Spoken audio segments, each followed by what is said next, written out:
Welcome back to Trucking Story. It's Bob Trucker here. This is episode 8, and we are going to continue on with our walk through American Truck Simulator here. So last time, we started to unlock some hazardous cargo and start continuing through the skill tree here. Let's take a look and see what jobs we've got available. Now, as we continue to move forward, what I've been doing is I've actually got a calculator and an Excel spreadsheet to really make sure we maximize things, but there's still some trade-offs between trips that you're picking, where they're going and so forth, because if we can get some more unlocks, just as we did last time, heading out to Portland, in that area, that gives us some options. As you can see, we've already got deliveries coming from Portland. So our longest trip, most miles, again, is this one here from Portland to Tucumcari. But there's nothing special about it. It's just a standard delivery of a frac tank. So as I look down here, articulated trailers really don't get us any kind of a bonus. But here also, from the Port of Portland, which is really the thing I was looking for, because I know there's a lot of different kinds of commodities that can come from there. We've got this shipment of TVs heading down to Phoenix that is still a standard delivery, but it's also fragile. And so running through the calculation, even though this is over 100 miles less distance, this would give us more points. But, you want to continue to take a look down your job list. So you can see here, now we have wood shavings that are, I think, about 7 miles less than what we just looked at from Pendleton to Artesia. But they are an urgent delivery, an important delivery. And so there is that, that challenge there. And then finally, we've got used packaging, which again drops us down about another 30 miles from Pendleton as well, heading to Roswell, which I believe is also a location we've not discovered yet. So there's a benefit there. This is an urgent delivery. And so if you recall, an important delivery gives you a 20% bonus, but an urgent delivery gives you a 30% bonus. And so overall, looking at those 4 trips, this actually is going to be our best bang for the mile. So we're going to go ahead and take this used packaging from Walmart to FedEx, from Pendleton to Roswell. And we're going to get that done today in this episode. So, doing something like a spreadsheet and really having the system help you with the math makes things more certain, but you can get good at kind of picking out what's there. And honestly, the difference between these is probably, if I recall, about 50 to 75 XP. So, that's where, like I said, the trade-off of, hey, if that other job that's slightly lower XP discovers 2 or 3 more cities, that may be a choice that we make in that case. But this one actually gives us, I believe, exactly the best we want. We have the highest points, and I believe our destination point is also a new discoverable. So, as you saw, it took a little bit for the system to load. That happens sometimes with my machine here. Whoops. It was running already. All right, so this is what Peterbilt looks like we've got. To turn off the map like we normally do.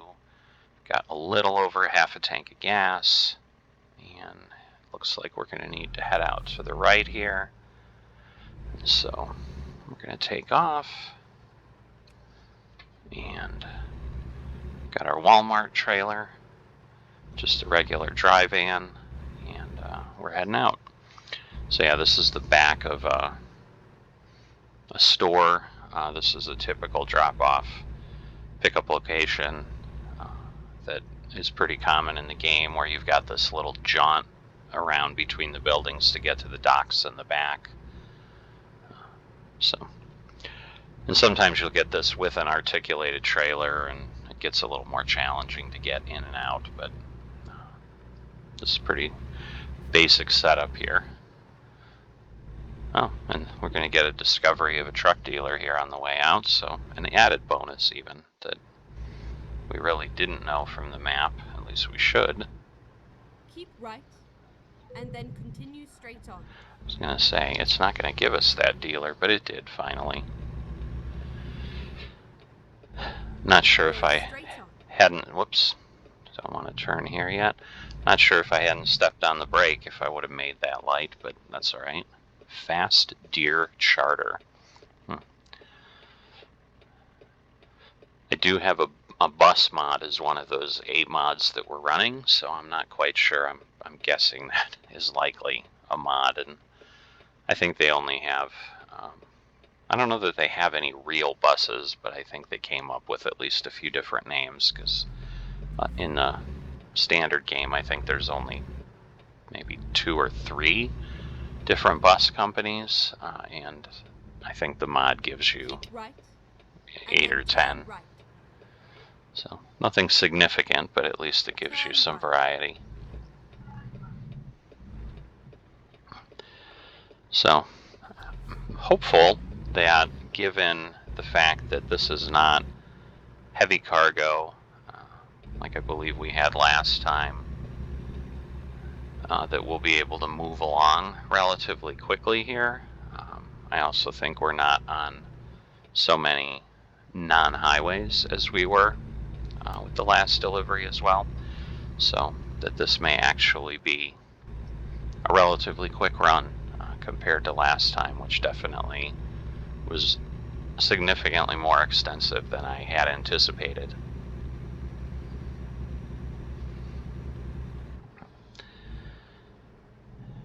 This is always the challenging thing with any run, is getting to and from the interstate. Let me just make sure. I assume it's not taking us onto 84 here, which is a little bit surprising, but I just want to make sure that somehow the driver hasn't given us, we may just be going on the other side, so that may actually be what's happening.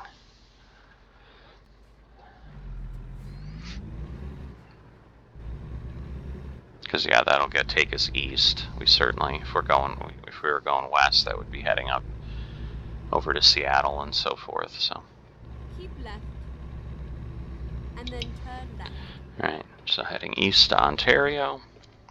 Turn left. Continuing to get a little bit of new road discoverable here.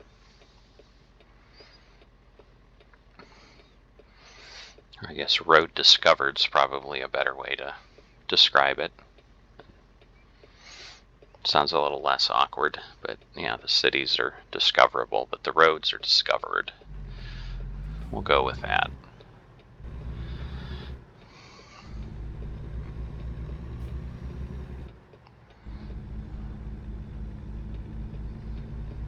Alright, and hopefully once we have the game loaded up a bit, yeah, so we hopefully once we have the game loaded up a bit, we'll have less stuttering in the graphics department, but we'll see how that all plays out. Alright, so we're set at 70 on the cruise control, and we'll start moving along on our trip here.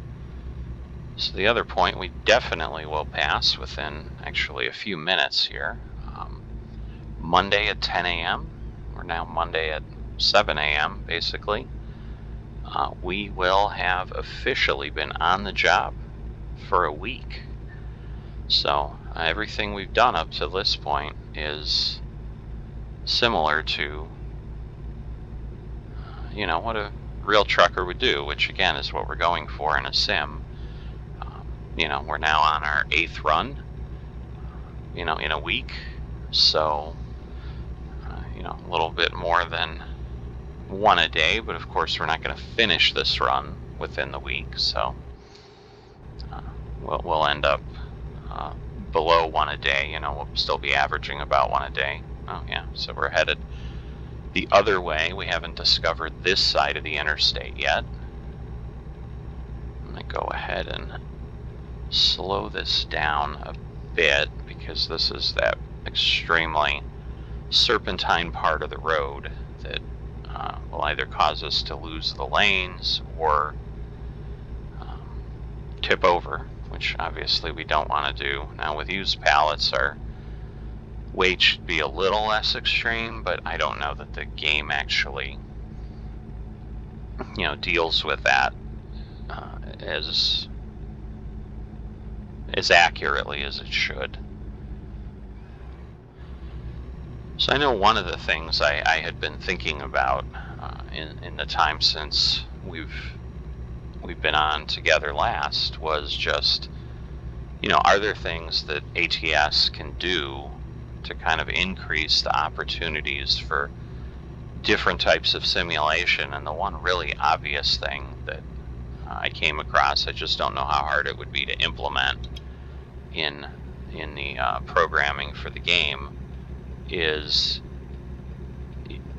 clearly every load we're taking is one drop off, one pickup, or I'm sorry, one pickup, one drop off, because they're truckload loads where we're basically taking one shipper's order and moving it to another location. So there's no LTL, or less than truckload, opportunity, which certainly would add some interest to the game.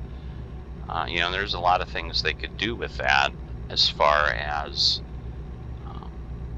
even having you experience a little bit of being your own dispatcher, or really brokering your own loads, where you're trying to figure out where do I want my second pickup, having to have the system show you if you're either waiting out or cubing out your options. And for those not familiar with the terms, if you're cubed out, you have consumed all the available space in your trailer. So you obviously have no room in your trailer to put anything else on board. If you're weighted out, unless you've got basically a heavy haul permit of some sort where you're allowed to take oversize, you've hit your 80,000 pound limit. And so those are things that, if you're brokering your own loads, that you need to keep an eye on, because obviously you don't want to be driving in any unsafe or illegal way. So those were some ideas I was thinking about, if they really wanted to, in essence, do what I would think would be a pretty major enhancement in gameplay. Because then you'd be talking about picking up 2 or 3 loads to get to the maximum loading of your trailers and go from there. Now, obviously, in the situation we're in now with the quick job, that could just be simulated to some degree too, but still allow you to run an LTL configuration by having the company you're working for pull those together and dispatch you to pick up a couple things, and normally you'd be doing that within the same city, and heading to the same city on the other end, on the destination end. But certainly if you're nearby, that might also work too. So just because you're a quarter empty, let's say, because you dropped off your first load and you've got another 100 miles to go to drop off your second load, you're still not running empty and making some income per mile as you're headed along there. But that would definitely make things more, or give you more options. It'd be a question, I suppose, for each individual player, if it would make it more interesting, because some people might be like, oh, I don't want to deal with that. But one of the things they could certainly offer then in the sim, whether it's a toggle in the gameplay settings or, all right, we get to pass the way station, whether it's a toggle in the gameplay settings or not, you could just choose to say, I'm just a truckload driver, and that's all I'm going to do. I don't want to deal with LTL in any way, because they do have, the other options in essence where you're, as far as hauling different commodities. I mean, we obviously do have the option where we have a heavy haul certification. We're starting to get the hazmat certifications and so forth. So, they are offering those options, but I think they may be leaving an opportunity on the table without doing LTL. And the one thing I'm less familiar with, because I'm from the U.S., so I'm more familiar with the U.S. market for trucking. I don't know if in Europe they have those same designations of truckload and less than truckload. And given that the SES, the developer of American Truck Simulator, is based in Europe, that may just be a model that they're not familiar with.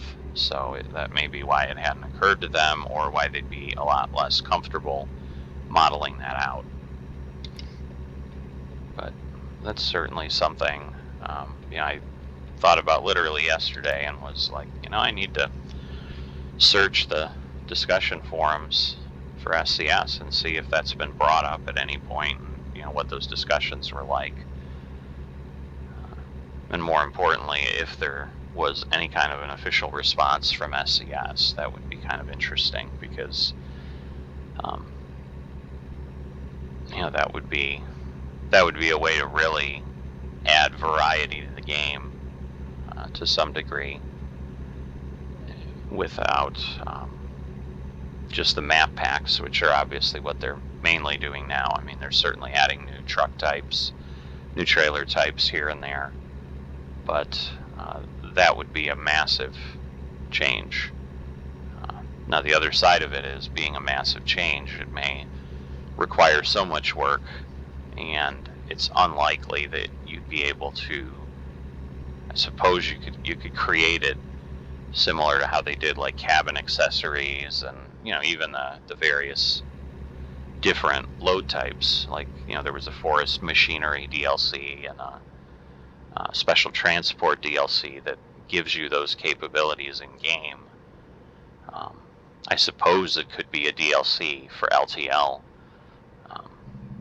that you pay some fee for as well. But if they simply modified the game, come on, guy in the left lane is just, this is the part I hate about the AI, where you're clearly getting stuck and hung up and you want to pass, and the guy next to you is dawdling along. Again, I guess it does portray reality, but it doesn't make it any less aggravating. So, and in fairness, when I did look down at my speedometer, I guess I had only dropped down to 62 by the time I moved over, so it just felt like I was getting down into the 30s, and I was like, man, I'm going to have to gain all this momentum back again, but it wasn't too bad. So yeah, the added benefit we seem to have on this trip is I don't think we've gone from north to south yet. Clearly not on this stretch of road, because we've been discovering all this new road. So our percent discovered of the map is going to certainly increase by quite a bit on this run as well. So anyway, those are my thoughts on a possible change that SES could make to the game and to the model that would really add probably one of the biggest changes in gameplay in years, honestly, into the game. So hopefully someone from SCS hears this at some point and thinks about it, says, how can we incorporate that? and really make a splash in the truck simulating gameplay space. Because I think once you got that done, I think they've got the things that would realistically be simulated within the game taken care of. Because, the only thing you really have after that, because we've got basically then all the commodity types we can haul. Obviously then that with it brings the different trailer types that are appropriate for those. But the only other thing that is missing from reality is, again, when you're getting into more that running the office side of a trucking company, which is a vastly different part of a simulation than the driving part. And again, that may be why they're not doing LTL, because to some degree, while certainly it's a different experience for the driver, because I'm having to pick up the trailer. Let's say I own my truck, I'm having to go pick up the trailer, or I have my own trailer, go get my load, simulate some sort of loading time there, go to my second pickup point, have to now park that trailer or back that trailer in wherever I need to pick up at the second and or third points, and again, wait, so forth. And also there is a piece where in theory you're figuring out the sequencing, because obviously you also kind of want to load front to back.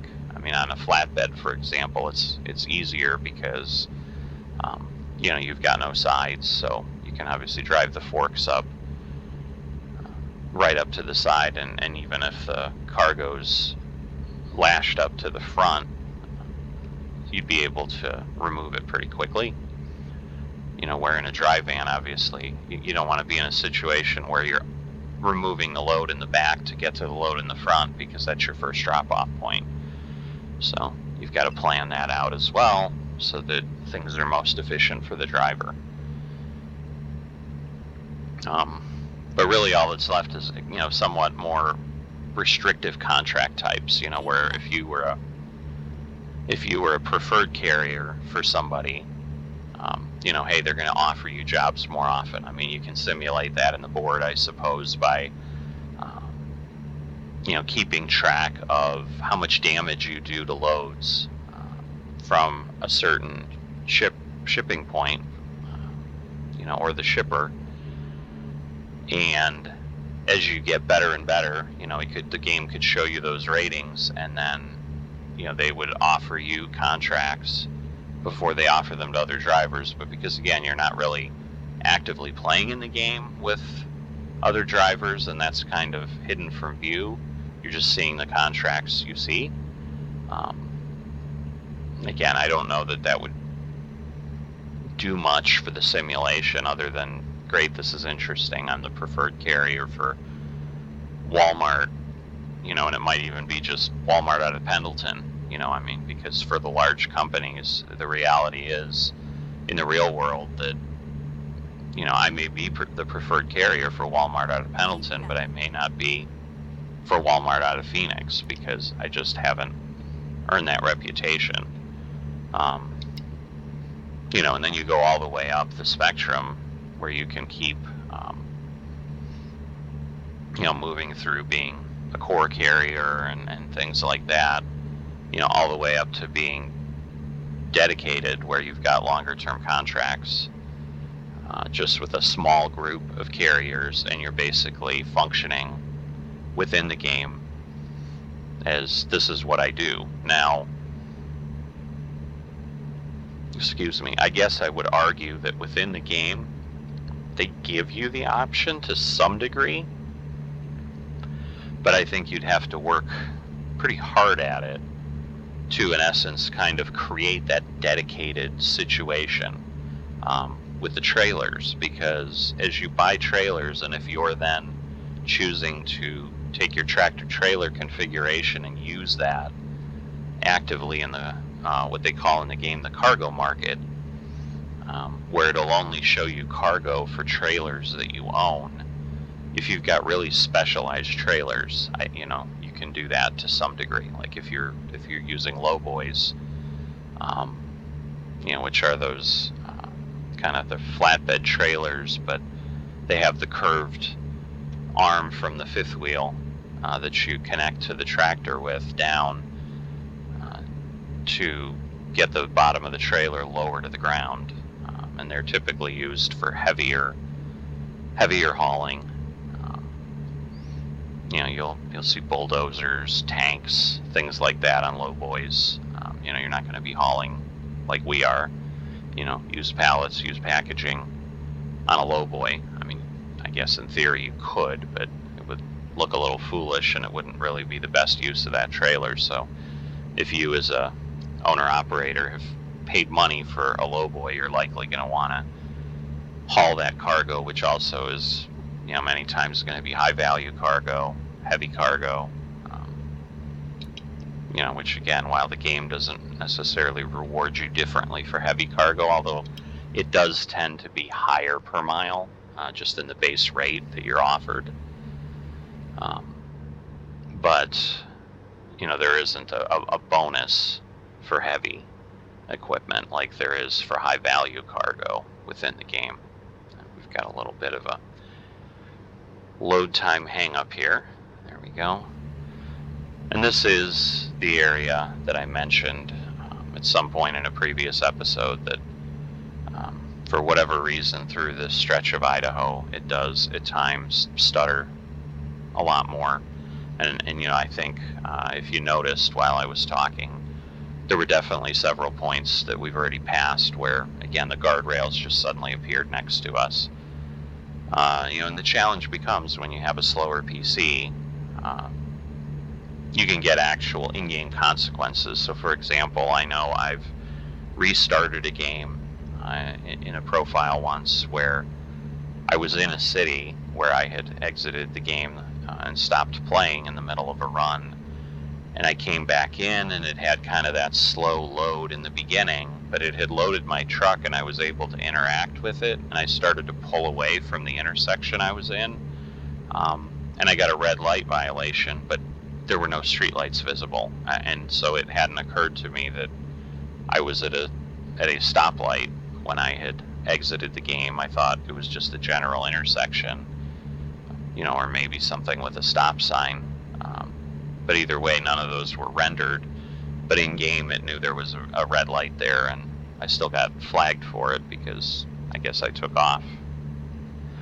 But I couldn't see it at all because it hadn't rendered it in the game yet. So obviously, like any computer game, the higher powered your equipment, the better your experience is likely to be. So. But, it's the real world trade-offs we all have of, I'm not in a spot where I feel I need to upgrade my computer because literally that it would be for ATS is what I'd be doing it for. And I'm not playing a lot of other intense CPU or intense graphic games on the PC at this point. So spending thousands of dollars, certainly at a minimum, and it could be, likely $3,000 to $4,000 to really max out the system for what would typically be used that I've seen as configurations that others have bought. I'm trying to figure out, the road clearly is not rendered. There we go. Now I wasn't sure out to the right too. I'm like, is that just a weird reflection off water? But no, it was, once again, the game's having a hard time today keeping up with the rendering. Up front again, we're seeing that little blue shimmer where you can see a gap in the rendering of the ground right in front of those trucks there. So hopefully we'll get out of this soon, because I'm sure it's only slightly less irritating or annoying to watch this than it is to drive through it, because I just like more of a smoother experience as we go here so that we can keep moving along, because this is worse than normal. And then that little jump there that you saw where it kind of goes at hyperspeed, That does happen sometimes, so you've got to be extra careful. If your system setup does the same thing, that if you're heading around a turn, so see that billboard just popped in there, so that you kind of get an idea sometimes of what it's struggling to keep up with. Hoping once we get out of Idaho that we experience a lot less of this, but this is actually getting pretty bad today. Yeah, so you can see signs, vegetation off to the side, fencing is appearing.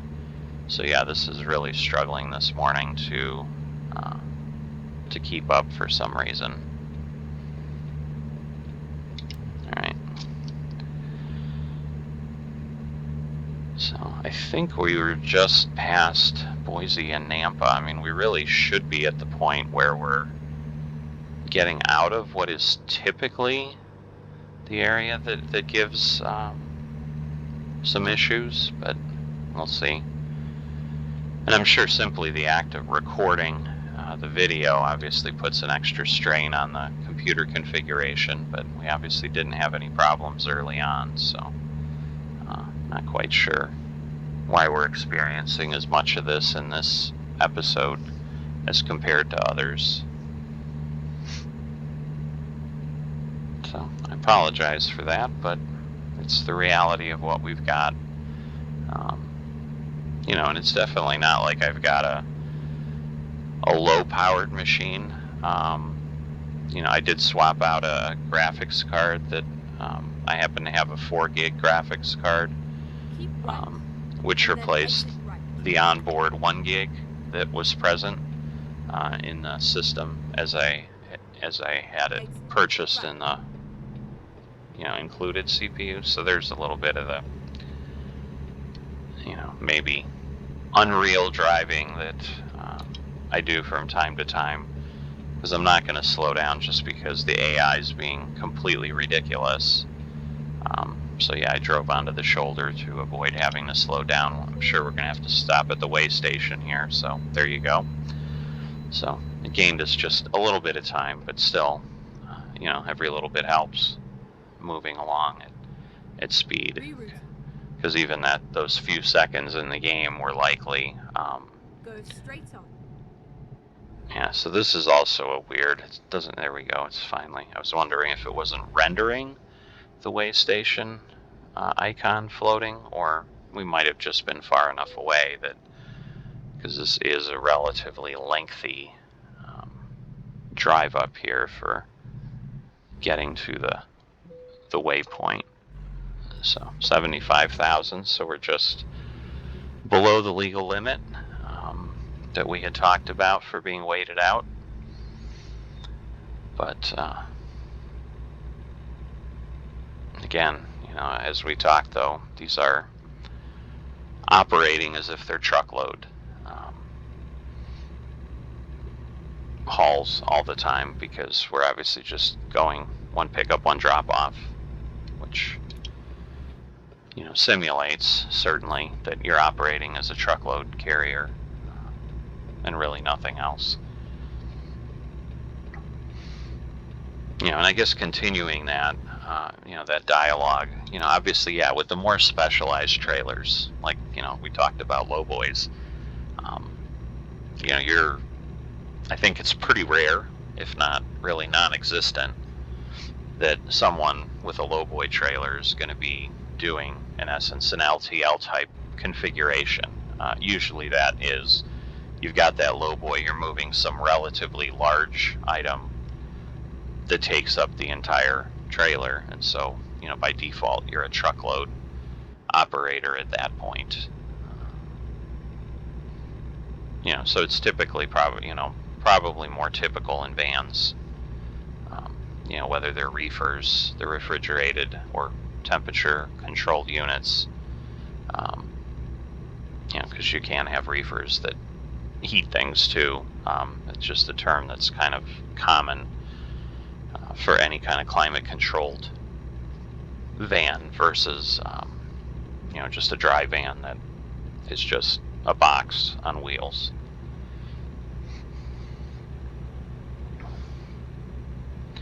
But so your LTLs, are typically going to be your vans, but by percentage of utilization, that is the majority of the trailers you'll ever see on the road are vans. So that is why and how it works, because those specialized loads, obviously, because they're specialized, don't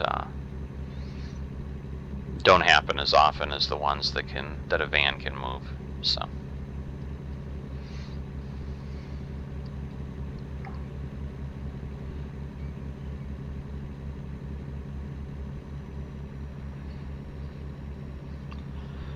all right, so we had we're about 35 minutes into this episode here. We've had hopefully what you found an enjoyable discussion about some of the options, or an option available to SCS to expand things, and I've kind of not been paying attention to where we're at, but as luck would have it, there we go, crossing into Utah. So we've gotten rid of that little corner of Oregon from Pendleton, and also gotten through Idaho, which was the land of the stutter in this episode, and hopefully we'll move along. Now again, as we do get down to Salt Lake, although it's still clearly doing it now more frequently than we'd like, as we get down to Salt Lake, it also tends to be another location that there's a few stutters, but it's certainly not as bad as up in the Boise area. So I think the Boise area is just more intense with how they have it modeled. So we are going to have to get gas soon. There's still a possibility. I'm going to try to push it to get to the point where, again, we're resting, because we did take off relatively early this morning. I think it was just before 7 a.m. When we started this run, so we're going to be able to easily go almost the full cycle of the 14 hours that we're allowed to drive without having to stop, and still be mainly in daylight, because that would not quite get us to 9 p.m. So I'm going to push this as far as I can on fuel. The reality is going to become, I think there are fuel stops few and far between in the stretch we're heading into. So I may have fewer options and may have to stop early, but I'm hoping we can at least get to 5 o'clock. So that, then we're taking off at 3 a.m. and just having a couple hours till daylight. So we are still discovering road at the on and off ramps, which is, again, common because the game splits up the opposing sides of the interstate as independently discoverable.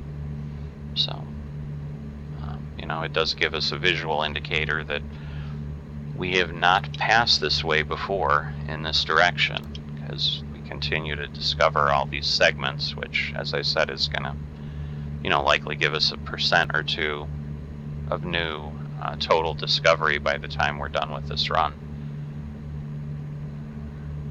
All right. Let's see, another way station. Oh, we're going to have to stop here too. And here we have another crazy. Oh, there we go. An accident at the entrance ramp, which makes literally 0 sense. Wow, I'm coming in really hot. Oh boy, I'm probably going to have to back up, because I just blew right by that.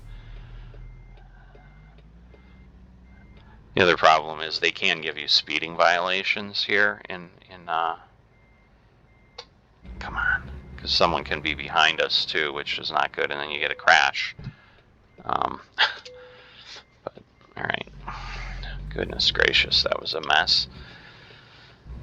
But no, I mean, why there would be a car the way it was angled into the side of that van, as if it was entering there, makes no sense. And my guess is it was parked in that lane like we've sometimes run across, and then he suddenly was trying to merge into traffic, and as the truck was going by in the AI world, and he slammed into the side of the van. It's just ridiculous. But So it's one of the only major quirks I've seen in the game that happens way more consistently than you'd like. Because I would say now that we're kind of permanently in these long hauls, as we continue to try to max out through level, say 25 or 30 of all our skills, or I guess we're going to have to get to 36, I think, to fully max everything out. But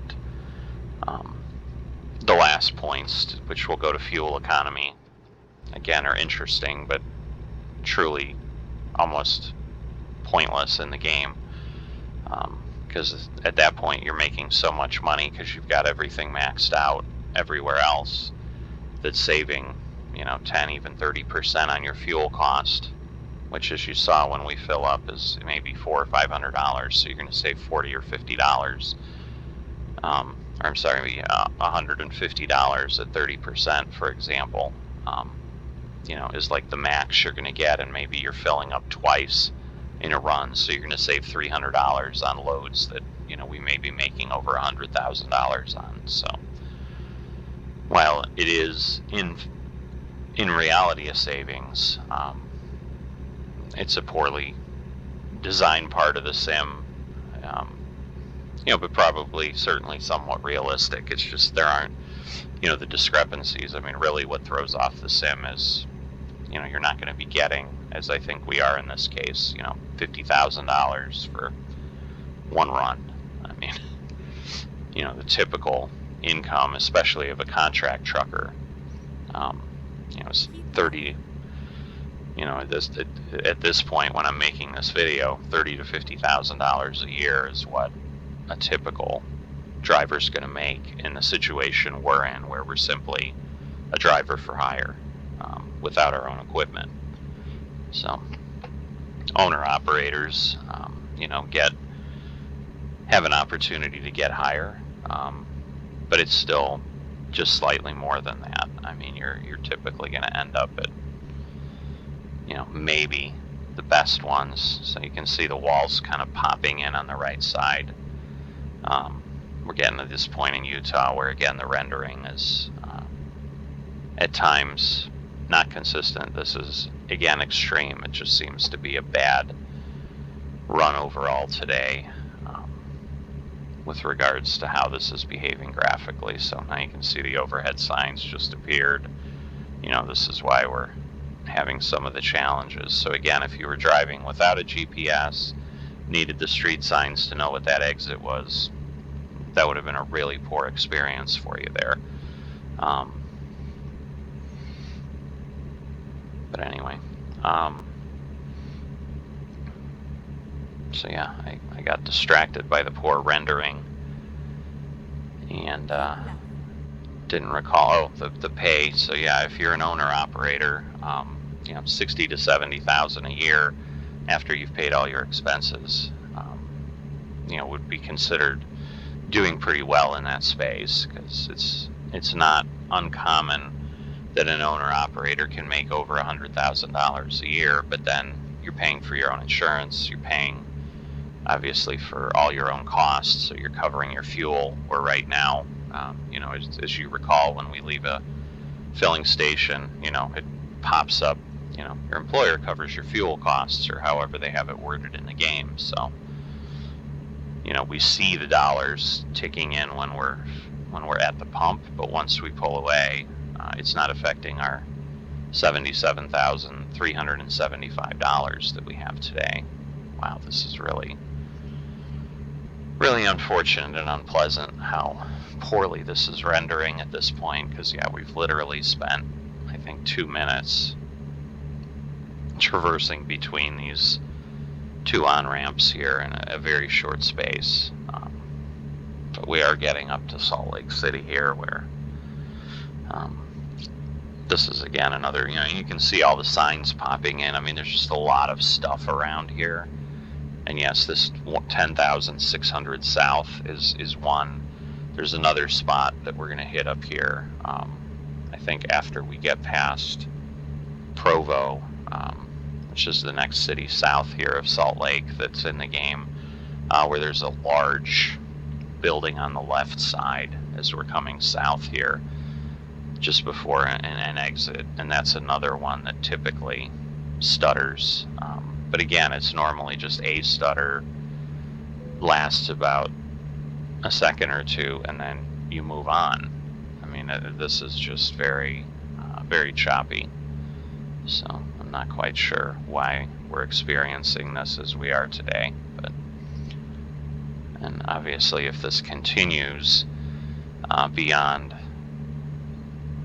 this episode, I'm going to spend some time, if we unfortunately have the next episode act like this, to try to see what I can do in the configuration. And I'm usually very careful, as I was today, to make sure I don't have anything running in the background that causes problems, because if you do have a browser up and then obviously it's sitting there, ads are changing or whatever, that would that takes some of your clock cycles from the CPU. But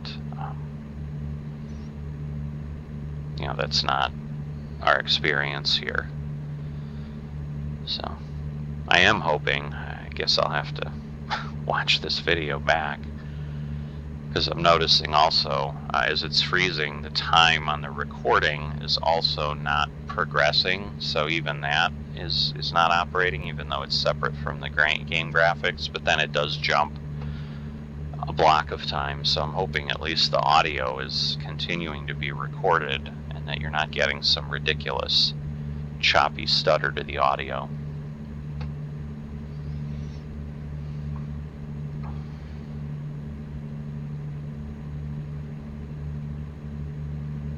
Come on. Wow, the turn signal didn't even start making noise until after the video refreshed. There we go. So we're coming up on Provo. And then really, once we're through Provo, that's where it's typically really minimal as far as any other issues, because we're not dealing with, walls in any other location along the interstate. But here we do have, a lot of telephone lines, walls, both, the walls in the road, the sound walls on the left side there to keep the homeowners happy from the road noise. So there's that large building straight ahead, that we're going to pass. All right. So, oh boy, and this is not, that was, wow. So that's the point of, when this happens around a turn, you can see what havoc that wreaks. I was nearly into the wall, nearly into the truck, and again, this is extremely bad. I apologize, because we may hit this truck. I'm sitting on the brake, but this may be too late, but we'll find out. So, but yeah, having this portion of the road not rendered, I don't know that I've ever experienced running this poorly. So I apologize for the quality of this video. It's definitely one of the worst we've had,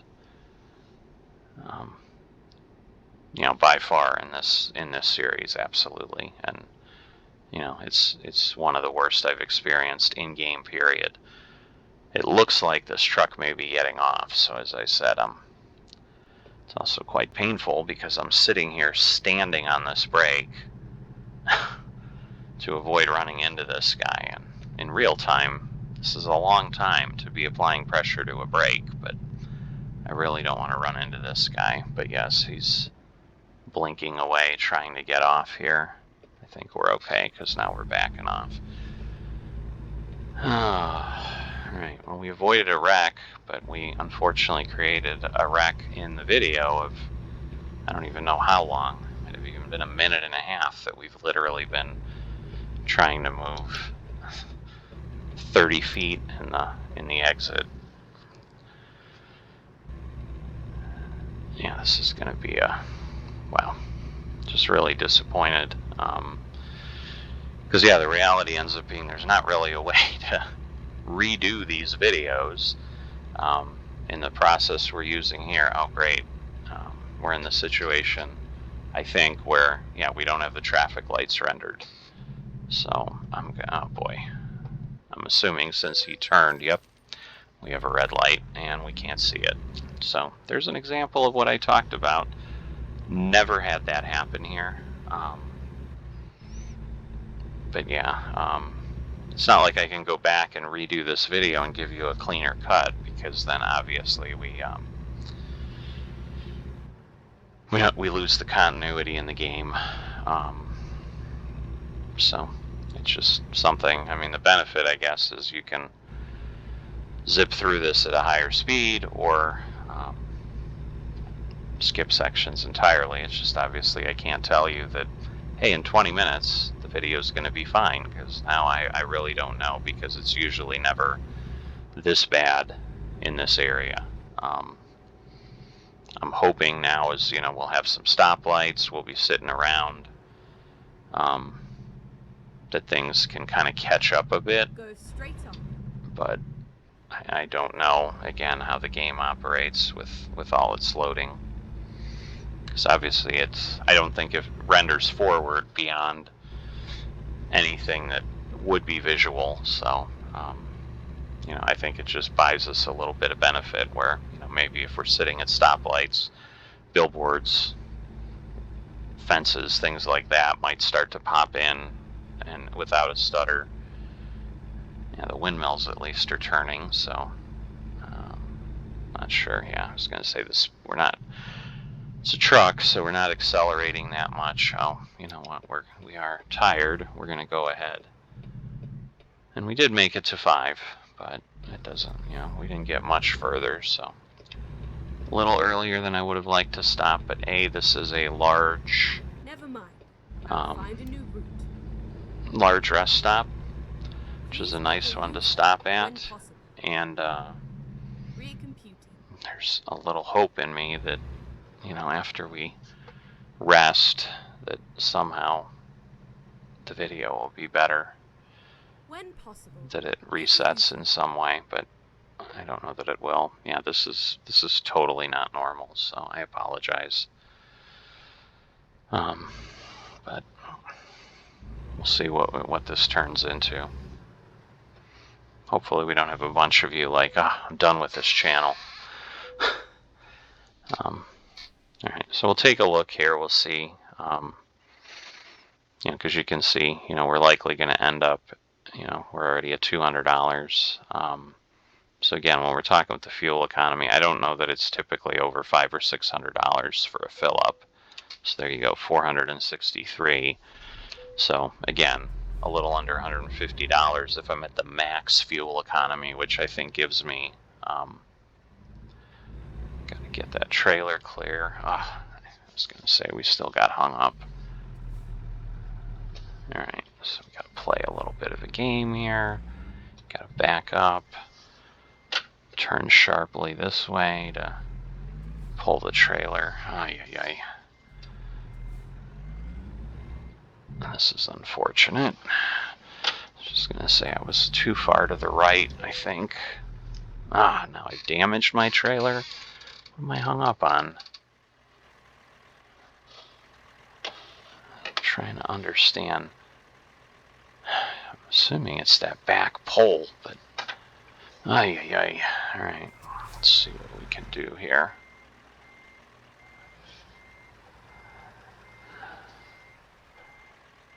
So let me do that.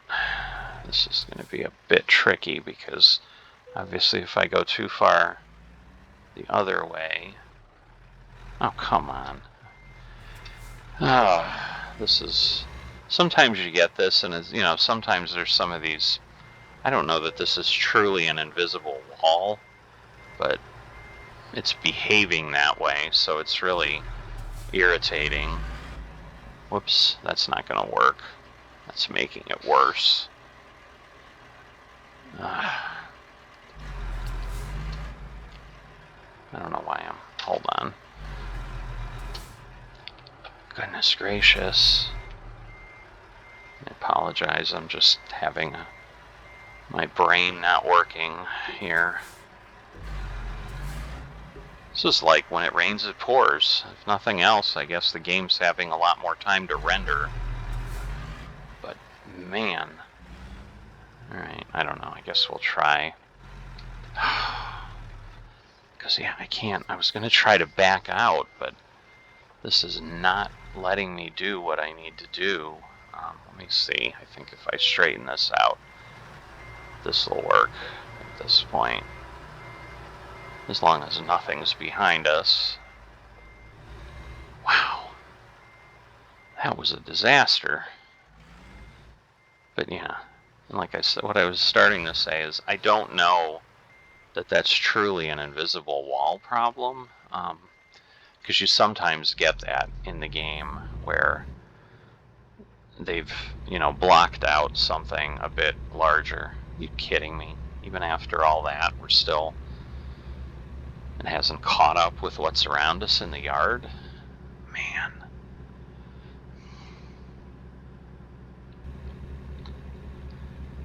So, yeah, it clearly doesn't really render what's not in the space you're viewing until you are viewing it. Because, yeah, it's not giving us anything here. Alright. So, we're gonna... Keep right, and then turn right. I think I've cleared that guy. This is just a... Alright. If I haven't, I'm gonna do this, and then maybe they'll be gone in the morning, but I doubt it. Crossing my fingers that... No, obviously it's not rendering any better. Yee. Alright, I'm gonna turn our lights on. Alright, so hopefully that truck on the left is gone. We will cycle around here.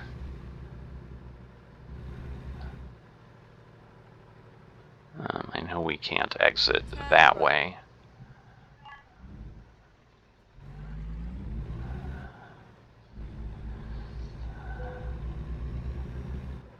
Alright. I think, yeah, there's the truck there. So, visibility is not great at night like this. Even with the headlights, obviously you don't have anything shining off to the sides. So when you're in a location like this where, clearly it's not well lit by the proprietor of the location, you've just got a parking area that's basically got no light poles at all. You're gonna make this light. Look at that. One thing worked well in this run. Crossing my fingers. This, at least, just as I said it, I'm like, I don't know that we're clear of the stutter, but we'll see. Keep right.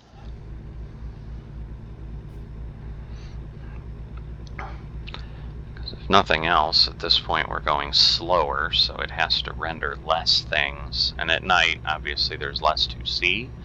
So this is similar to driving in overcast. Again, I know that was something I had mentioned, that there are some people with lower horsepower equipment that will, put mods in the game that basically keep the sky overcast at all times so that they're not dealing with sun and all the rendering the shadows take and so forth.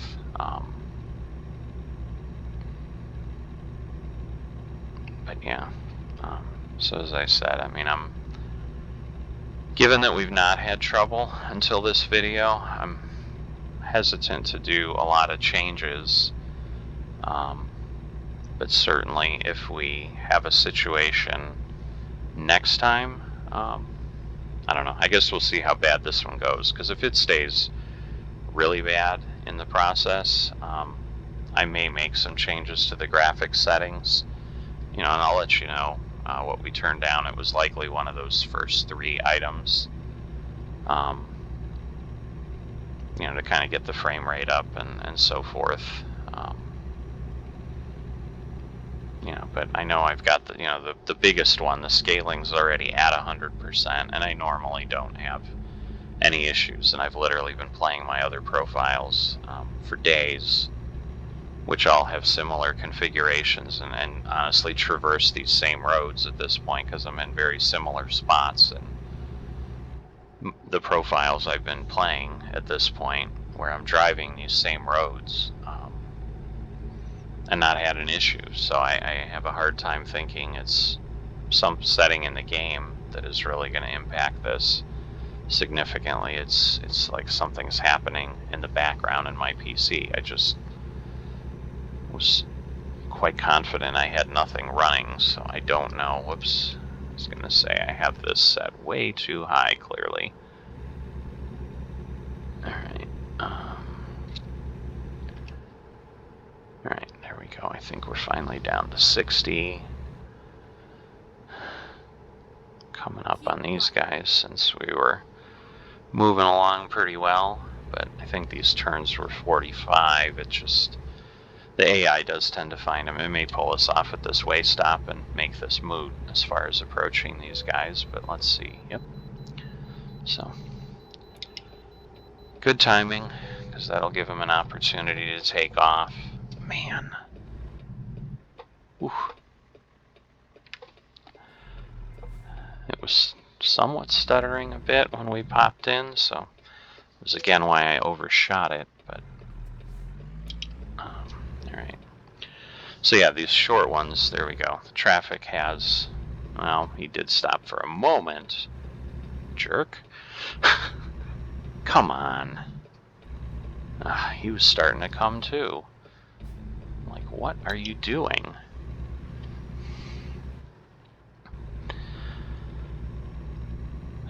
So the best laid plans, I was thinking, yeah, we'll be at hour and 15 minutes, hour and a half for this run, given that we've got shorter mileage, lower weight trailer.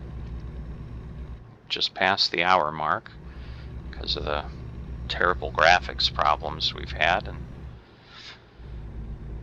I think we are past halfway, but man, I think we've easily added 15 minutes to this video so far with the graphics issues that we were having. So the good news is I do feel we're certainly getting a better experience, more typical now than we would, or than we had been. Is he pulling off? Thank goodness.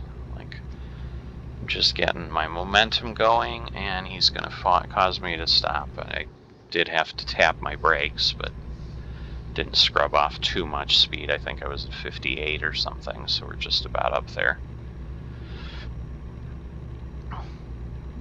But yeah, this is a good test of how we're moving, because, you know, and something like that little hiccup there for a second or so, you know, that isn't too distracting and is reasonable enough, but it, you know, come on, you're slowing down as you're getting on. This again, I'm going to do really poor driving.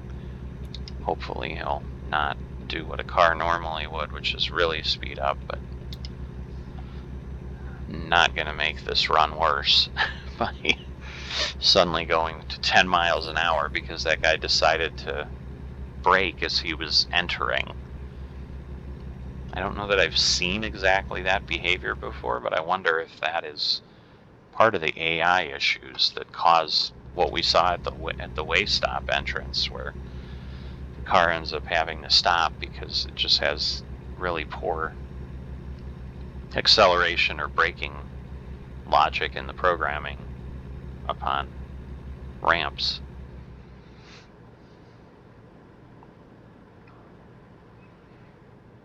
Yeah, in this area, just past, you know, when you're getting out of town there, that little hiccup there is not abnormal, so I'm still feeling pretty good. But yeah, down in this area of the country, we should have a lot less. You know, we definitely shouldn't have roads rendered out, you know, 15-second freezes or anything. So if we start getting those, we know we're back in something just is not behaving as it should. All right, I can get us up to 70 here, so we're already up to 71 because we were going down a downhill there. Because yeah, the speed limit did tick up a bit, so give a little more focus to getting there. Now that hopefully we're past the giant stutters and we can get this run done and likely skill up one more point so we can start talking a little bit about that.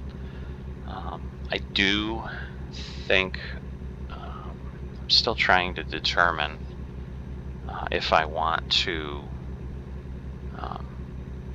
extend the runs or if I want to continue to add more hazardous cargo loads. Now here you can see, and again there were 2 vehicles, so it would have been really a little bit of a suicidal move even so to say, hey, I'm not going to scrub off speed, I'm going to drive illegally and jump over the line and go around them. But as you can see, this is one of the spots in the map where, now that further distance rendering here, that does happen from time to time here, but as you saw, it was more of a typical hiccup where we're just getting a little bit of a stop. Sometimes you'll see gaps in the faraway hills here. Looks like everything's clearly rendered in the hills, at least. I don't see any blue showing through. But the road was ending, and so blowing around them at 70 miles an hour wouldn't have worked really well anyway. I think if we're on our typical run here, this is going to be a little short jaunt on the interstate. So while it is 80, we're likely to get nowhere near that speed before we get to the point where it's going to take us and exit us and head us south back onto roads. This is the one unfortunate part, just from a driving standpoint here, is anytime you're heading up from the northwest down to New Mexico, it does kind of take this route, and there's very little interstate on it, so you're dealing with a lot of those 2-lane roads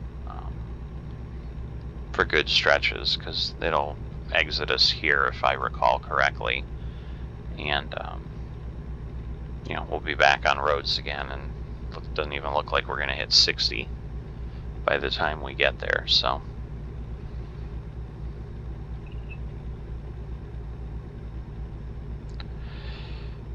definitely more rendering hiccups than we would like, but yeah, here's our exit.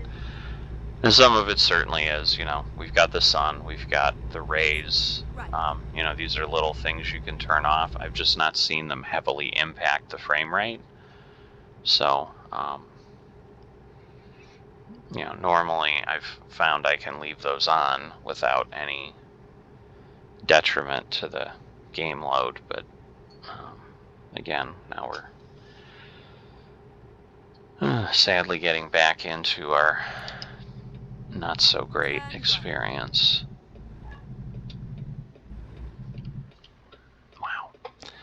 Yeah, it is obviously messing up my ability to drive effectively because I blew past that stop line again, which would have been bad if we had traffic. That would have involved a collision. But we've already got a red light violation, so this isn't a fine-free run anyway.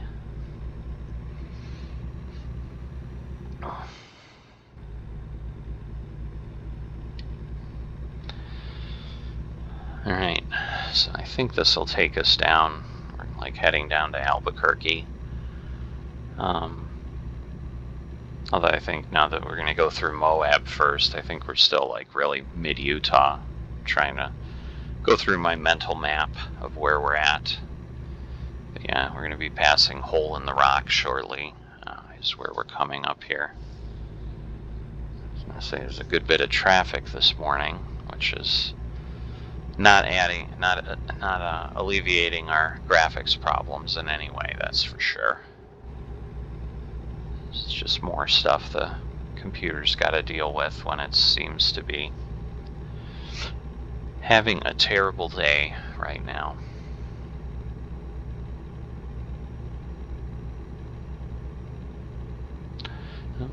frac tank ahead of us, which was, again, if you recall, our first load option that we had looked at. So that could have been our payload. The guardrail just appeared, so yeah, we're still having very delayed rendering here for whatever reason. And the one saving grace we have is these aren't as intense as where we were up in Boise, so now we're headed into another town. So yeah, the Colorado River sign just popped in. Buildings popped in. Yeah, it's definitely not having a typical day today in the graphics department.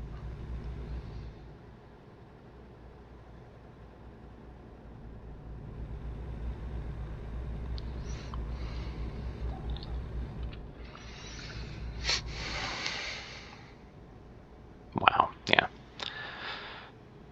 We're having those blue spots up there again where it hasn't fully rendered. Never experienced this here in Moab. So it's definitely having a bad day. So, but I've got a few ideas. So I will be at least doing some things on the PC setup to try to clear this up before our next video. Because yeah, I mean we've that gas station had to render at a point where we're nearly past it, where it's like, just ignore it, computer. It's going to be vanishing out the rearview mirror, but obviously it doesn't do it that way. So just not having good luck here, because I still think we've got a ways to go. So we've got what? Let's see. I'm pretty sure, yeah, we still got 10 hours of game time. Because, yeah, we've got to get all the way to the southern end of New Mexico. I mean, at least we can see the northern end of New Mexico in our map view. So we've just got to do this corner of Colorado, and then we'll be in New Mexico. But so let's see, we've got, we might have to rest again because we've only got 10 hours, 7 minutes. We'll see. We may push this one a little bit just to have it work out, because you can go, I want to say 30 to 45 minutes beyond your rest time before it gives you a sleep penalty. So as long as we stay, because I think right now we're within like 20 minutes, it just becomes the dice we're rolling are we going to get a drop-off point that is not going to suddenly turn into a parking nightmare for me. Given again how I get hung up at a gas pump on this run, this just is not, the luck does not seem to be with us today on what we're trying to get done. Whoops, that's way too fast. That got me up to 100. All right. Again, the cruise control setting is small on these trucks, so it's a challenge to read the way I have it set on the graphics so that I can see everything. If I had my seat closer, obviously I'd be able to see that. That truck always throws me because obviously we're turning, and it's like, is a road coming in? Is he going to take off? But he's like permanently part of the background scenery, sitting in that rest area. That truck is never not there, so I do not believe that is a spawned vehicle. I think that's actually part of the modeling, as always there, just like there's a pickup truck in front of a Utah sign on one of the interstates, I believe. I guess it wouldn't be, yeah, it would be one of the roads, but yeah, into Utah. There's always a pickup truck, like tourists being parked to take photos as they cross the state line. But so that truck is always in that rest area by hole in the wall here, and is always present. Get our headlights turned off.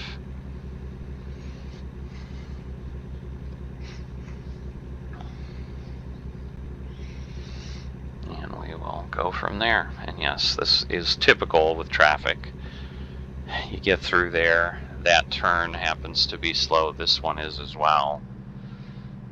So I think we're going to have little choice because, yeah, there's a truck coming down out of the pass up there. We're definitely not going to chance crappy driving here, but I think we're getting to the point where we need to turn left and then head over to Durango by that filling station. So just think it's going to go down to like 40 or 35 here, so even though it's not far on the route advisor. And there they go, slamming on their brakes because they're really good at not going much over the speed limit. So, but we're already down to 37, so I think we'll be okay. But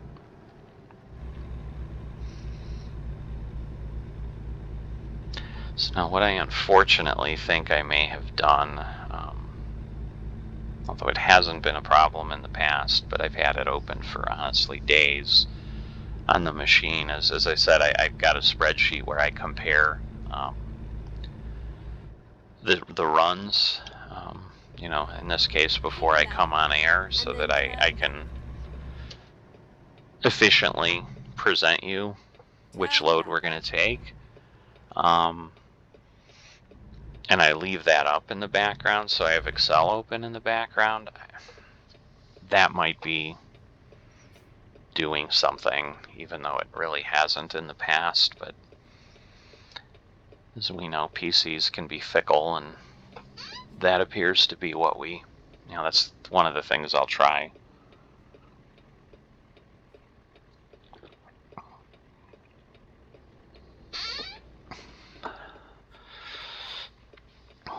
All right. So this will likely be a video that's going to be similar in length to what we had last time. So we didn't, you know, oh boy, stay clear to the right. Having someone in the left lane made that turn a little bit more interesting, but we made it without having an accident, so that's good. I'm in the habit, as you kind of saw, of swinging quite wide when I can. Now here's the weird stutter. You're going to see the speed limit go up here, and then it's going to immediately drop back to 30 again. There we go. Again, something wrong in the model. At the end of this fence line of this house, it jumps back up. So, but I have gotten a speeding ticket in that little gap before. So, just like I guess in real life, once you know where the speed traps are, it's ingrained in my head as I, you know, leave the heading south out of Moab. Got to be careful with that one. I haven't honestly paid attention coming in if it does the same thing. My guess is it doesn't on the other side of the road. So it is just a weird, you know, issue. But again, it's a big map. It's a big country. There's a few little quirks like that here and there. So there we go, entering Colorado. Pleasantly surprised that we're in a little bit of a more normal graphic flow again. Praying it stays that way to the end of the video now, because we are getting to the point, you know, in the next few hours of gameplay, you know, between now and 11 or so, where the shadows stop being as long. So these telephone pole shadows across the road, for example, won't be there, and you're just really, you know, you're dealing with simpler shadows. Now, not being a game developer, I don't know if that decreases the load on the CPU at all, but I would imagine it would. But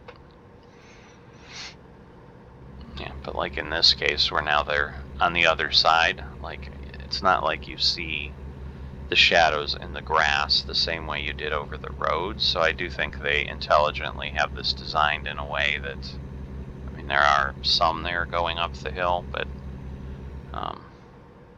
I think that's because the hill is closer. But if you noticed on the flat ground moving away, you really didn't see a shadow. So I do think they do make some intelligent trade-offs to, keep the game reasonable, where they're not rendering every last iota of shadow, off to the peripheral vision side where you don't necessarily need it. All right, I'm gonna have to stop left, again. And then turn left. All right.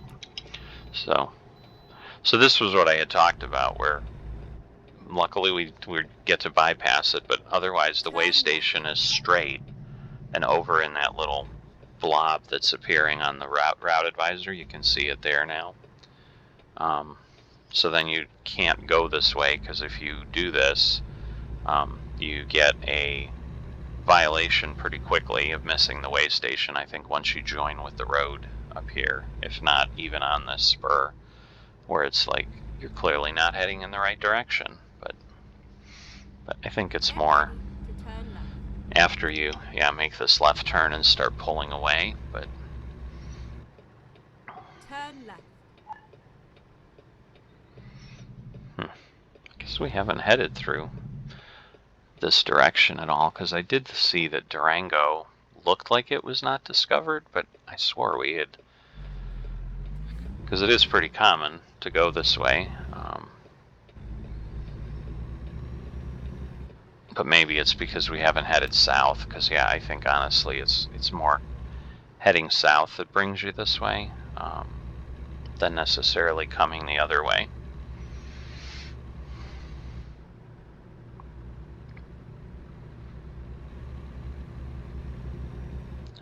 Speed up a little bit. We get a few miles an hour grace, although it's a little less forgiving, or it's just easier to get to exceeding 5 miles over at this point, because the truck will speed up faster now, given that it's in a lower gear and so forth. But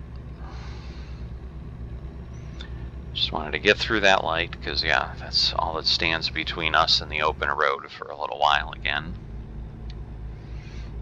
So I think, if I remember this section, I can just put it on cruise and the speed limit will tick up fast enough that we're not going to run the risk of exceeding it. So we're already up to 55, and I think the 65 shows up here. There it is.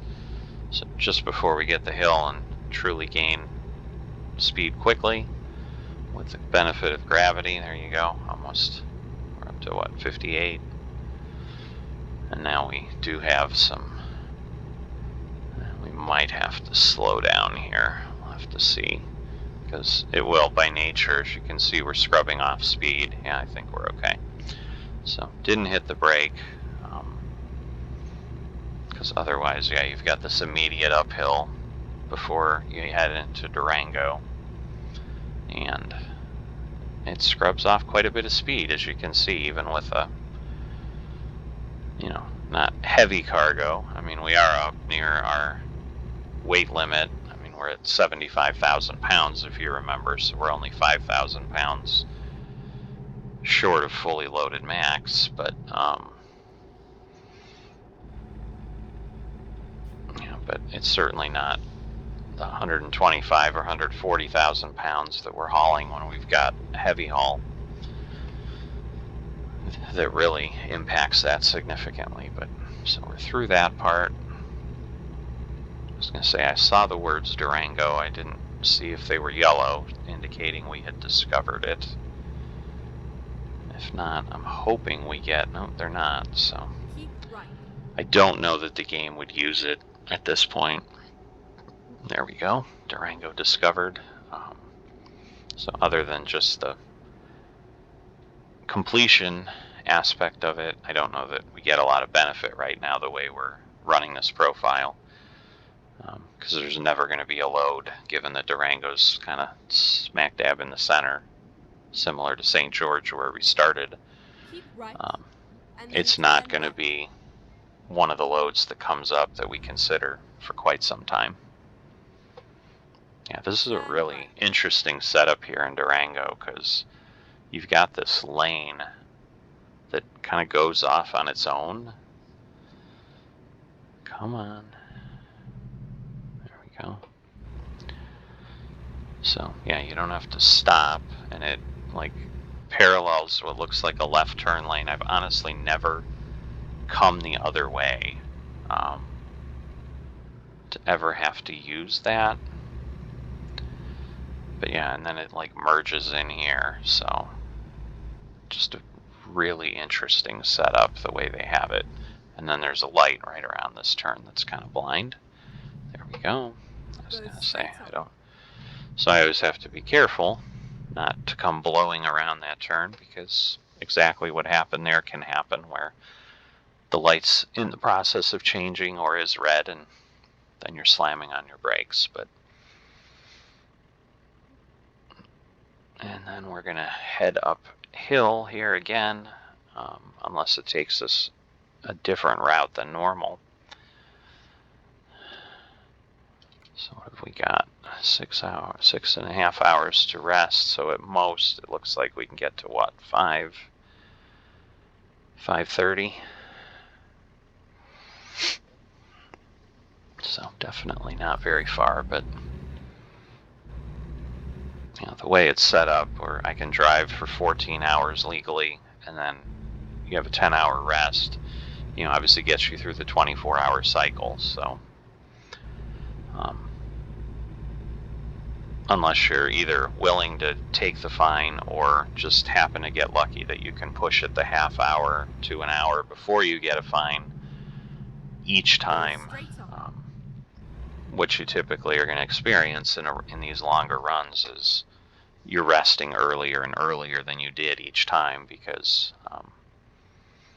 you can't push it the full 24 hours. So, you know, we started obviously at 3:30 a.m. and 14 hours gets us back to about 5:30 when we had stopped before, but the stars all have to align at that point where you're coming up on a rest stop right within that sweet spot window, and that doesn't happen as often as you would hope, but certainly probably as often as you would imagine, which is almost never.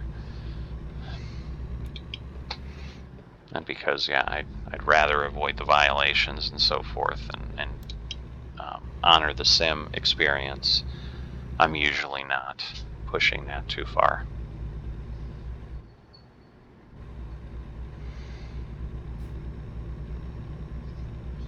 Alright, we're going to have to typically turn right here. Keep right, and then turn right. Alright, they're not honoring this signal, seriously? That is... Finding a new route. That is terrible. Never mind. I've never had the AI do that. There we go. And now because I went through the... that's just terrible. I would not have gotten that red light violation if that car hadn't basically just cut me off and then refused to pass. It's terrible.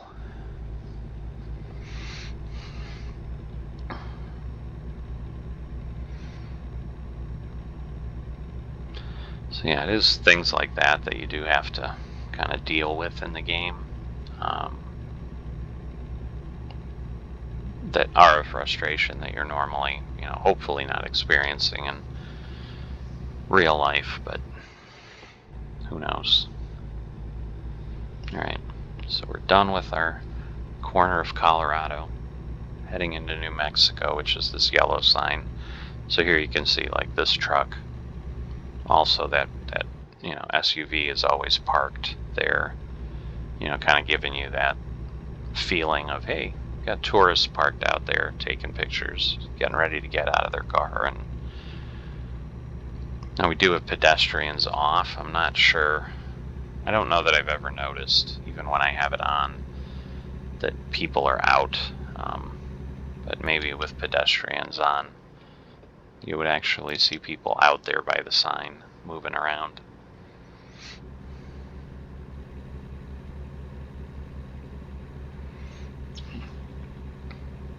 And the pedestrians do tend to be a small enough hiccup to the graphics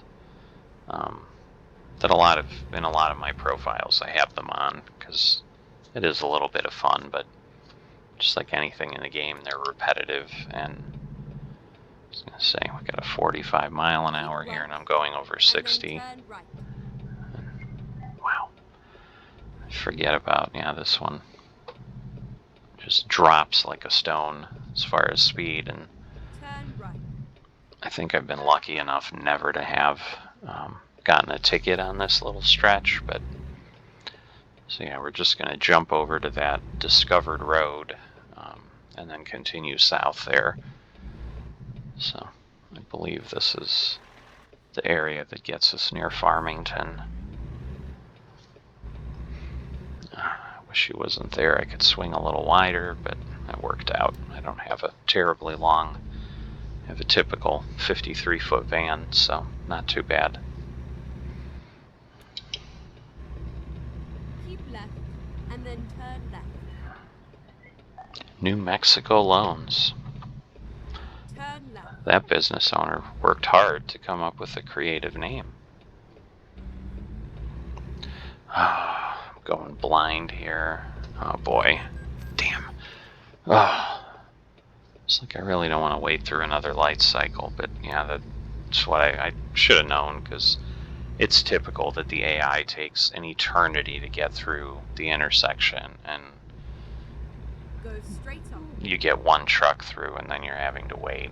But oh well. What's another fine in a terrible, terrible run with red light fines?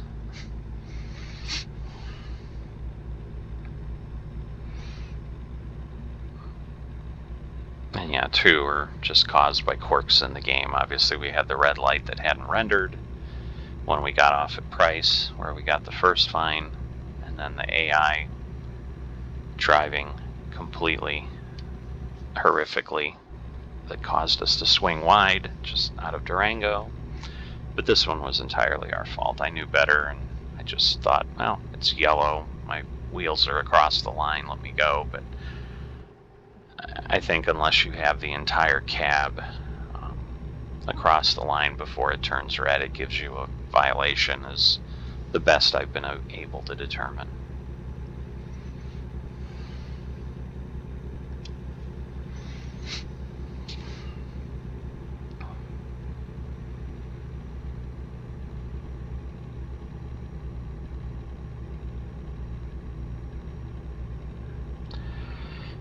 Well, that's a bit of a hill. Scrubbed off all of our momentum. The good news is we weren't slowing down, but we were just able to maintain. Well, we're trying to get this rig up to 75. And that's the part that is the reality of the way the game is and where it takes you here through the best route. On these roads, you're just going through little towns, you're turning so frequently. I don't know that we've been up to max speed in the last 45 minutes. So you're always accelerating or slowing down. There's a police officer, of course, right when we're trying to get there. And this will be interesting, because around this gas station it does reduce our speed, and I would have gotten a ticket if I didn't slow down, because he's right next to me and he's not going to give me any grace, because that's not the way the AI rolls. But normally, you see now it's back up to 70. I would have just plowed right through there. And there's not a camera, because obviously I've never gotten flagged. Otherwise I would consistently get flagged. But in that case, because we had a police car right next to us, we had to modify our behavior or risk a speeding violation. Well, almost guarantee a speeding violation. So again, yet another example of we were within 10 miles an hour of being up at the max, and Now we're still clawing our way back to 65 to be within 10 miles an hour of being at the 75 we're targeting. Here's another hill.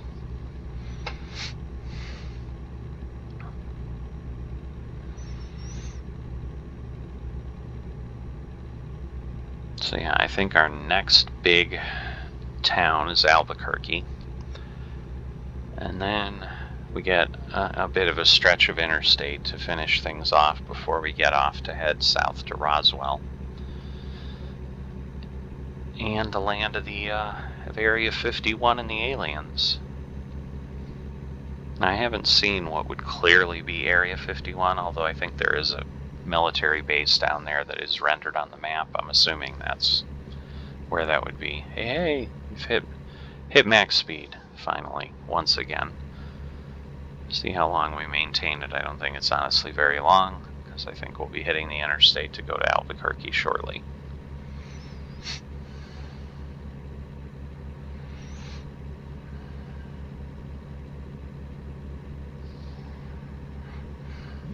And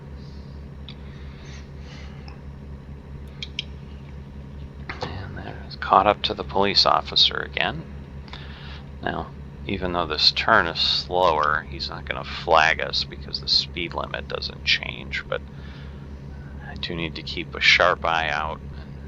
Hopefully I won't get burned, because sometimes, like, the moment it changes, so again, like if it drops to 60 here, I'm dead meat. Like, he's immediately going to give me a ticket, because I'm at that point going to be going 15 miles over the speed limit, and he'll be happy to collect that fine.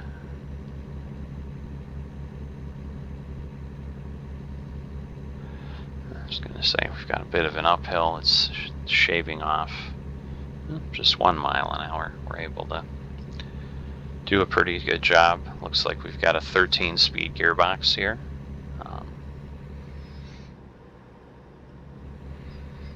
So the gear ratio is helping us there, where I think typically it shaves off a little bit more.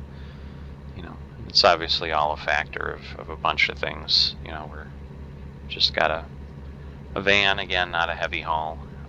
Just a lot of the long loads, as we talked about, to max out the experience, because you're going to get high value cargo. You know, obviously if you have a just-in-time delivery additive as well, it's hard to pass those up from what they offer to us.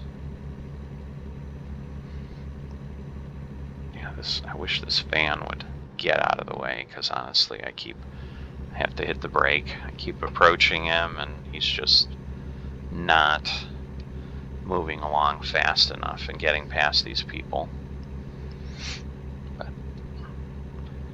Because one of the other AI quirks that luckily we didn't run into there is, as you get close enough, sometimes they just slam on their brakes, which I guess you could argue is a reality of what happens in real life too.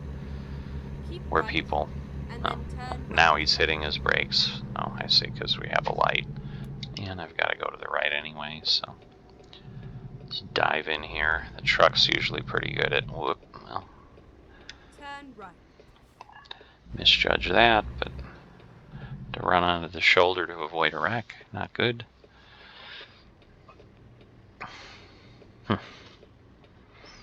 Now I'm beginning to think we're going to have over a 2-hour video here. Wow. It did not need to be that way, but that is what the graphics gods gave us today. Good news is they appear to have graced us with more realistic behavior right now, and hopefully they'll continue to do that until we get to the end of this episode. Alright. Oh, no, I was going to say, I think maybe we hit where we won't get more discoverable road, but no, there's another entrance and exit segment that we're going to discover, so...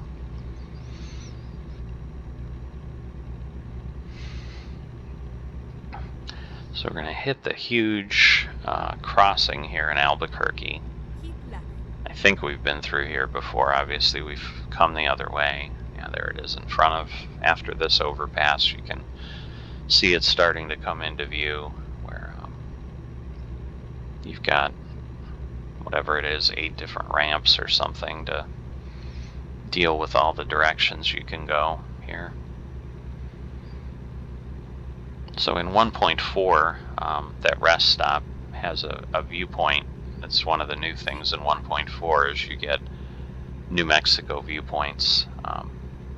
And so it lets you basically see a video about the crossing here. Keep left. I was gonna say, this is where I'm always guessing and hoping so that I don't have to slow down, but so yeah, the highest level here of the crossing. And normally I can just keep moving at speed because you're just not fully at, I think we were, at I think about 70 when we went up there, and then it obviously scrubs off some speed because of the climb. So that worked. Let's see if we can get to 80. Whoop, but now it slowed us down, so we don't want to get to 80. Goodness. All right. So hopefully we won't hit a cop before. No. All right. So yeah, now this will take us east until the road to go south to Roswell. So we're getting close. Oh, and it looks like we have traveled this way before, which does make sense because we haven't traveled the other way. We've got undiscovered road on the other side of this bridge here. So, but soon enough, I'm sure we'll get a haul out of these towns heading back up to Portland and Bellingham and the area up there. Say, I believe it's going to jump back up in speed here shortly, maybe even right after this. There we go. So, like any good trucker, I've learned my map. I know what happens where. Yeah, that spur, that road off to the side, to the right, I have no idea. Never been on it. It looks like it's just a really long entrance ramp or something, because it comes in underneath there, but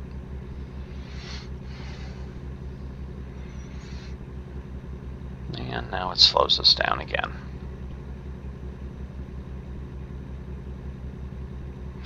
And since we weren't up to the speed, it works out. Alright, we're going to move to the left because we're going to have these cars diving in and they're going to run into us is what's going to happen. More traffic than I'd like. Oh, that was wonderful behavior. AI car pulling to the left, immediately pulling back to the right. And speed limit back up again. So again, just one of those weird, we'll make it 65 for 1,000 feet here and give the opportunity to be ticketed. But the good news is that only happens when you're if you have a police officer next to you or nearby. Come on, now we're starting to fall asleep. Alright, so once we get out of this traffic, we're gonna take a peek. I guess I'll pull over to the right now that he's gotten me to slow down an incredible amount. Let's see. We've got 2 hours and we've got what? Do we have less than 2 hours till our drop-off point? I doubt it. No. So, good news is we do have a few options. I think we're going to take one of those just to get further along because it's only barely 3 o'clock here. So I was going to say I could pull off here, but I'm just going to push it a little further. Because as it is, we're gonna, be stopping or starting up at 3 a.m. or so anyway.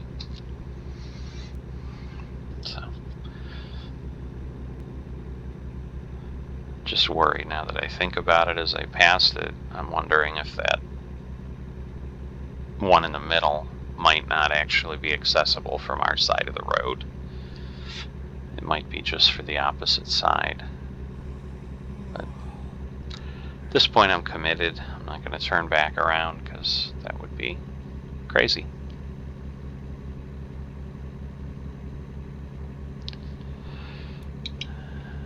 Alright, I think the next exit is where it's going to have us get off. So, of course, this traffic doesn't help again, so I'm sure we'll be hung out here in the left lane when we need to move over to the right. I should probably cut my losses and just get behind this guy, and because I'm almost positive. And then exit right. Where are you? Oh my god.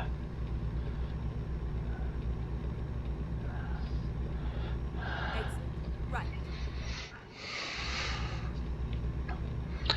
So the good news is, yeah, this is a on-ramp, or an off-ramp, sorry, that we can stay up to speed on, even with this little hiccup here.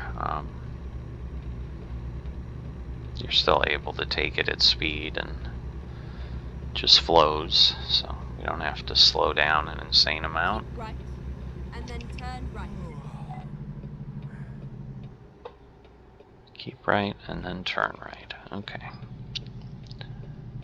Turn right. Oh, come on. Of course, just my luck. I've got all the traffic going this way. So we got an Ashley furniture truck ahead of us. A car, which the car should move along, but... Alright. Put on the cruise, because we're up to 55.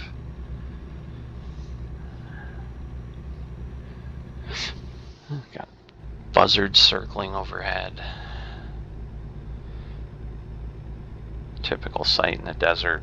Something's died there, I'm sure, that they're waiting to scavenge in the late afternoon. Might have been out in the sun all day and just finally died off. Who knows?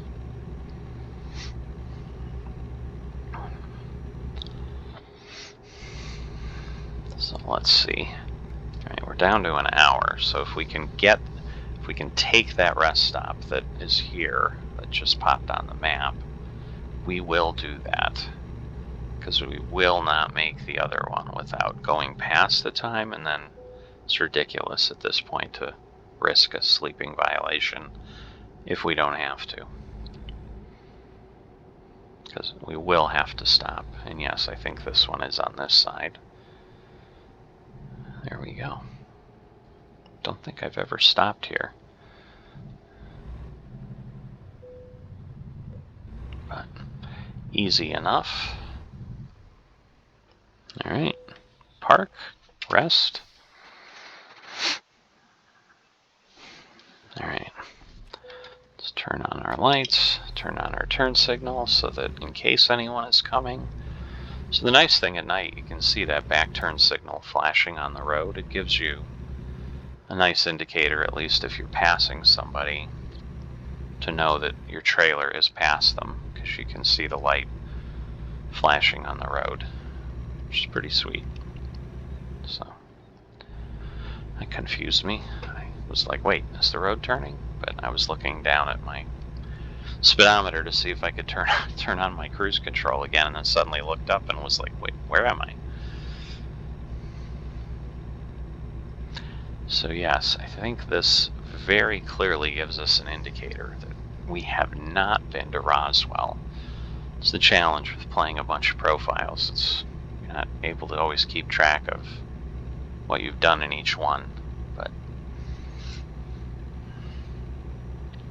yeah, none of these roads are discovered, and there isn't, just like anywhere on the map, it's not like there's this massive web of roads anywhere, except like obviously in a city where you'll have a lot of streets in some cases, but obviously we're not there yet. Alright, T-junction. So again, we won't get up to speed. Get ready to turn left. Alright, but I think the way station is straight ahead which, yes, this one I've done quite a bit. Turn left. So since we gotten called in, if we turn left, we'll be in trouble. So now this one is always, because we've gotten here in the middle of the night.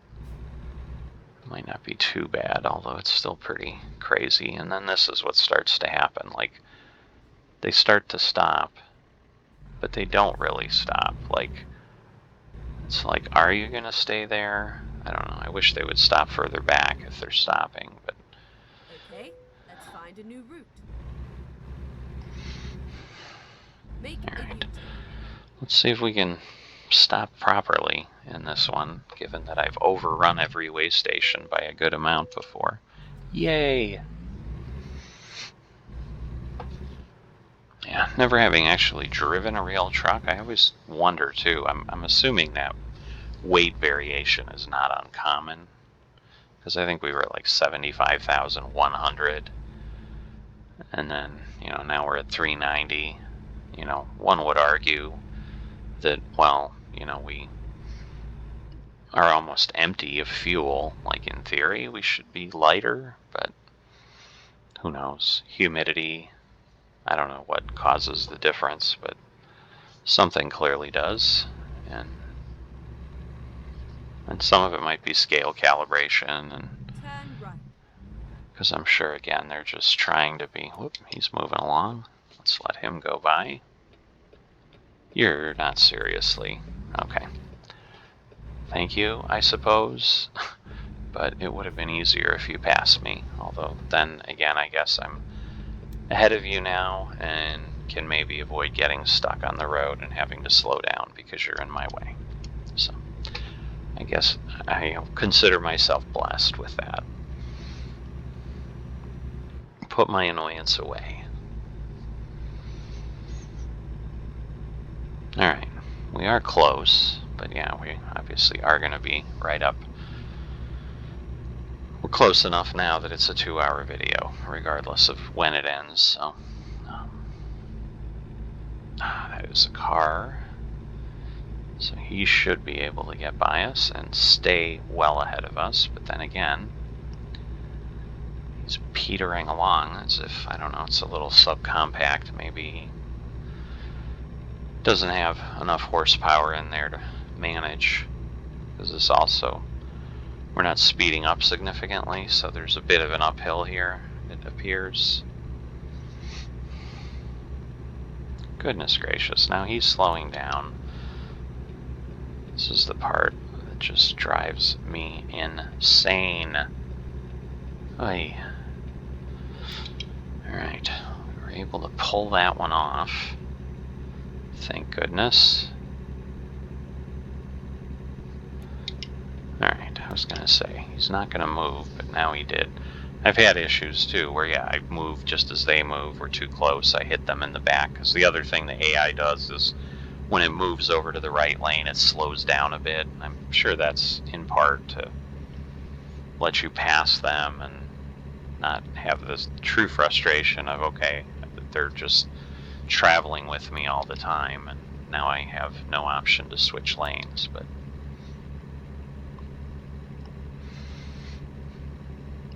just quirks you need to be aware of in the AI. Hey, we've hit max speed again. I think, again, it's been 15 minutes or so since we've had that opportunity. So, good news is we may get a low fuel warning. I don't think so. I think we'll actually be fine. But either way, we're certainly close enough that even if we do get the low fuel warning, we're delivering this load without fueling.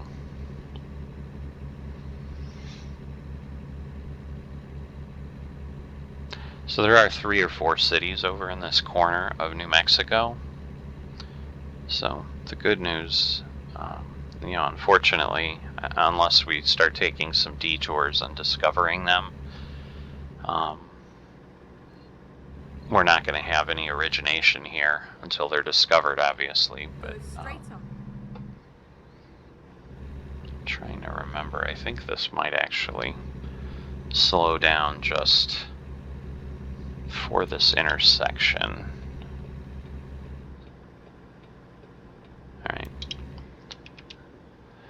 And then after we get past the overpass, I think it speeds up again, but I don't want to push it too much because I just don't want a speeding ticket. So hopefully we'll scrub off enough miles to get to 60 here. There we go. Now Roswell is one of those many stoplights in this town. So I think there's our drop-off point. So yep, we're not going too far. The good news is we're not getting very far into town, it doesn't look like, because yeah, the city's off to the right when you pull in, and we'll probably see the grid a bit because we're obviously going to have to use it to get over to where that point is, unless I'm totally mistaken in where we're at. I'm going to turn on my turn signal because there are a lot of cars coming in here this morning into Roswell. So it looks like we might have that truck hang back. Actually, he looks like he got caught by the light. Wow. But what I was going to say, Roswell has, I don't know, 4 or 5 stoplights if you're going straight through, which you do sometimes, because there is another town past here. I forget, it might be Artesia, New Mexico. I don't remember. But it's neither here nor there, really. But so yeah, we might still hit most of them, because yeah, you can see this is one of the intersections where I can't actually turn. You can see the map isn't rendered. We've got the invisible X wall out there a little to the right. Even though the AI car like that one can obviously go, which is fine because it scrubs traffic off for us. We're going to have 1 or 2 more lights, I think, before we get to the point where we can turn and head over. Golden Arches. There's our McDonald's. So yeah, we've got a road we can't take there. And then turn right. Alright, well, the good news is, you can see there's 2 there, but that whole next stretch of 3 or 4 or 5 streets, you've got lights, and at best, with a loaded truck, you're getting through 2 at a time. So it takes a little while to get through Roswell when you're having to do that. So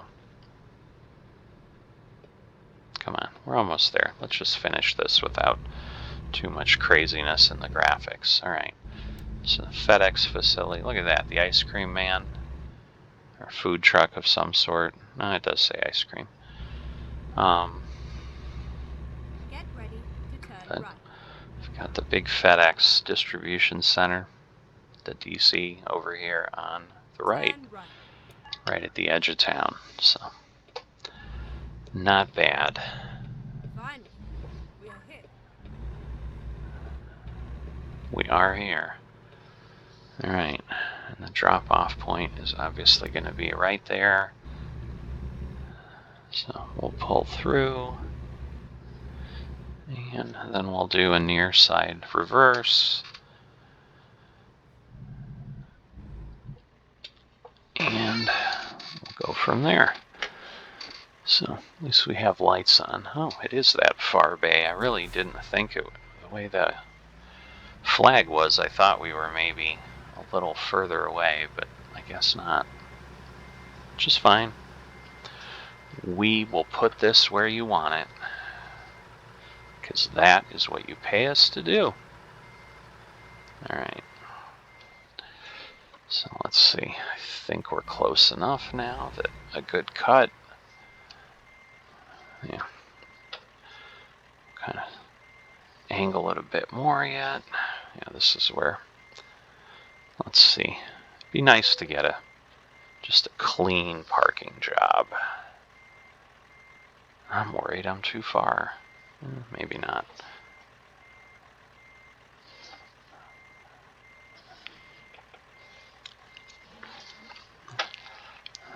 Did I now overswing it?